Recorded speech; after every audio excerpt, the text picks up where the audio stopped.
இன்றைக்கு சமூக வலைத்தளங்கள்ல இருக்கக்கூடிய முதல் அம்சம் என்னவென்றால், இன்றைக்கு இன்னொரு மனிதனுடைய மானபங்கப்படுத்தப்படுவதற்கு, கேவலப்படுத்தப்படுவதற்கு அது பாவிக்கப்படக்கூடிய ஒரு பொருளாக இருக்குது. கண்ணியமானவர்களே, சிலர்கள் சில தகவல்களை போட்டோ எடுக்கிறாங்க, வீடியோ பண்றாங்க, இதை ஷேர் பண்றாங்க. அந்த தவறு செய்தவர், அந்த பாவத்தில் ஈடுபட்டவர் அல்லாஹ்விடத்தில் மன்னிப்பு கேட்டு விட்டார். ரெண்டு பேரும் தெரிஞ்சிட்டாங்க. ஜினா செய்தவர்கள் அல்லாஹ்விடத்தில் தௌபா கேட்டு நல்லவர்கள் ஆகிட்டாங்க. நீங்க ஷேர் பண்ணின அந்த வீடியோ, அந்த போட்டோ, இத உங்களோட சோசியல் மீடியால இருந்து உங்களுக்கு எடுக்கலுமா? அதை உங்களுக்கு டிலீட் பண்ணிடுமா? அவங்க நல்லவர்களாகிட்டாங்க, நீங்க பாவிகளாக இருக்கிறீங்க. இன்றைக்கு சர்வ சாதாரணமாக எதுவாக இருந்தாலும் முதலாவது அவருடைய கையில இருக்கிற மொபைல் எடுத்து அவர் ரெக்கார்ட் பண்ண பார்க்கிறார், அதை அப்படியே சேவ் பண்ணி வைக்க பார்க்கிறார், மற்றவருக்கு ஷேர் பண்ண பார்க்கிறார். எந்த அளவென்றால் இது சம்பந்தப்பட்ட ஒழுக்க விதிமுறைகளை தற்கால இமாம்கள் அழகான முறையில எழுதியிருக்கிறாங்க, சொல்லியிருக்கிறாங்க. இந்த மீடியாக்களோட நீங்க எப்படி நடக்கணும், ஒருவருடைய மானத்துடைய விஷயத்துல நீங்க எப்படி இருக்கணும். உலகத்துல யார் ஒருவருடைய மானத்தை மறைப்பாரோ, கேவலப்படுத்தாம யார் ஒருவருடைய குறைய உலகத்துல மறைப்பாரோ, அல்லாஹ் அவருடைய பாவத்தை, அவருடைய குறைய அல்லாஹ் தஆலா ஆகிரத்துல மறைப்பான்.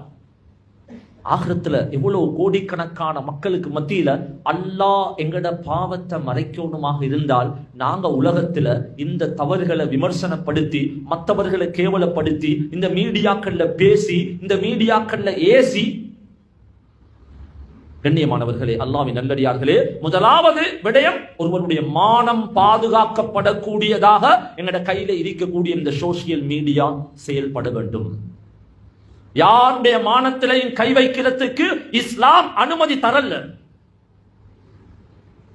அடுத்ததாக கண்ணியமானவர்களே, இரண்டாவது முக்கியமான அம்சம் என்னவென்றால், இன்றைக்கு இந்த சோசியல் மீடியாவை பாவிக்கக்கூடிய எங்களுடைய ஏராளமான வாலிபர்கள் உண்மை தன்மையை, அஸ்ஸித்க் அத்தஸப்புத், எந்த விதமான உறுதியும் இல்லாத, உண்மை தன்மை இல்லாத ஏராளமான விடயங்கள் சமூகத்தில் ஷேர் பண்ணப்படுது.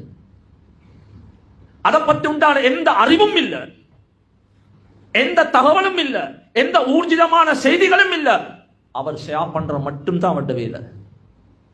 கண்ணியமானவர்களே, நாட்டில் இருக்கக்கூடிய சட்டங்கள்ல ஒரு பகுதி தான் இந்த காலத்துல சோசியல் மீடியாக்களை நாங்க அதை கையாளுற நேரத்துல இந்த நாட்டுடைய சில சட்டங்கள், விதிமுறைகள் எழுதப்பட்டிருக்குது. அதை மீறலாது. சில காலங்களுக்கு முன்னால சில பிரதேசத்தில் இருந்த வாலிபர்கள் சில விஷயங்களை தேடி போனாங்க, கூகுள்ல தேடி போனாங்க. அந்த வாலிபர்களை அரெஸ்ட் பண்ணப்பட்டுச்சு, போலீசால் அவர்களை கொண்டு போனாங்க. காரணம் என்ன? இந்த நாட்டில் எல்லாத்துக்கும் சர்ச் பண்ணி பார்க்க முடியாது, அது நாட்டு சட்டம். ஆகவே கண்ணியமானவர்களே, இது ஒரு முக்கியமான விஷயம். உறுதி இல்லாத, உண்மை தன்மை இல்லாத தகவல்கள் ஏராளமாக பகிரப்படுது. காரணம் என்னென்றால் கண்ணியமானவர்களே, மறுபக்கத்தில் ஒரு விஷயம் ஒன்று இருக்குது. இன்றைக்கு ஏராளமான வாலிபர்கள் இரவுடைய தூக்கத்தை இழந்துட்டாங்க. அவர்களுக்கு ஃபஜ்ர் கிடையாது, அவர்களுக்கு அமல் இல்லை. அதிகமான நேரம் இந்த போன்களிலே அவங்க நேரத்தை கழிக்கிறாங்க. பெற்றோர்களோட பேசுறதுக்கு நேரம் இல்லை, குர்ஆனை தொடுறதுக்கு நேரம் இல்லை. கண்ணியமானவர்களே, அல்லாஹ்வின் நல்லடியார்களே, எங்கட வாலிபர்கள் இதன் பக்கம் அப்படியே சாய்க்கப்பட்டுட்டாங்க. சில திருமணங்கள் டிவோர்ஸின் பக்கம் வருது, விவாகரத்தின் பக்கம் வாராங்க. காரணம் என்னென்றால், இந்த கணவனோட வாழ முடியாது, இந்த கணவனோட வாழ முடியாது. கண்ணியமானவர்களே, அல்லாஹ்வின் நல்லடியார்களே, இன்றைக்கு நாங்க இதன் பக்கம் தேவைக்கு இருக்கிற உண்ட, தேவைக்கு பயன்படுத்த வேண்டிய உண்ட, தேவைக்கு அதன் பக்கம் போக வேண்டிய உண்ட, நாங்க இன்றைக்கு அதிகமான நேரத்தை அதுல வீணடிக்கிறதுக்கு நாங்க ஆரம்பிச்சிட்டோம். ஆகவே கண்ணியமானவர்களே, அல்லாஹ்வின் நல்லடியார்களே, இது முதலாவது பிரதானமான அம்சங்கள் ஒன்றுதான். கவனம் செலுத்துங்க. நாங்க எந்த உண்மையான தகவல்கள் இருந்தாலும், சில வேளைகள்ல சிலர்கள் குறிப்பிடுகிறாங்க, இது உண்மையாக இருந்தாலும் நீங்க இதை பகிராம இருக்கிறது நல்லம் இந்த நாட்டை பொறுத்தவரையில. இந்த நாட்டுடைய சட்ட திட்டங்களை பொறுத்தவரையில சில விஷயங்கள் உண்மையாக இருந்தாலும் அவைகளை பகிர்றத தவிர்த்து கொள்றதுதான் சிறந்தது. அடுத்ததாக கண்ணியமானவர்களே, அல்லாஹ்வின் நல்லடியார்களே, இன்றைக்கு இருக்கக்கூடிய ஒரு முக்கியமான ஒரு அம்சம்தான் அசிங்கமான விடயங்கள், ஆபாசமான விடயங்கள், ஷரீஅத் வெறுத்திருக்கக்கூடிய விடயங்கள். இவைகளை மற்றவர்களுக்கு ஷேர் பண்றது, இவைகள்ல கூடுதலான நேரங்களை கழிக்கிறது. அல்லாஹ் தஆலா குர்ஆன்ல வழங்கப்படுத்துகிறான், இன்னல்லதீன யுஹிப்பூன அன் தஷீஅல் ஃபாஹிஷத ஃபில்லதீன ஆமனூ லஹும் அதாபுன் அலீம் ஃபித் துன்யா வல் ஆখিরাহ. அல்லாஹ் இந்த குர்ஆன் ஆயத்துல வழங்கப்படுத்துறான், நீங்க அசிங்கமான, மோசமான, மானக்கேடான, வெறுக்கத்தக்க இந்த விடயங்களை சமூகத்துல பரத்துறதுக்கு விரும்புறீங்க தானே, ஷேர் பண்ணல, மற்றவர்களுக்கு இன்னும் அனுப்பல. இவர் நினைக்கிறார் இந்த அசிங்கத்தை, இந்த ஹராமான இத நான் மற்றவருக்கு ஷேர் பண்ணினா நல்லரிக்குமா என்ற ஒரு எண்ணம் அவருடைய உள்ளத்துல தோணுகிறது. அல்லாஹ் குர்ஆன்ல சொல்கிறான், இப்படியான எண்ணம் தோன்றக்கூடியவர் லஹும் அதாபுன் அலீம், அவருக்கு நோவினை தரக்கூடிய வேதனை இருக்கிறது. ஃபித் துன்யா வல் ஆখিরাহ, உலகத்திலும் இருக்குது, ஆখিরাத்திலும் இருக்குது.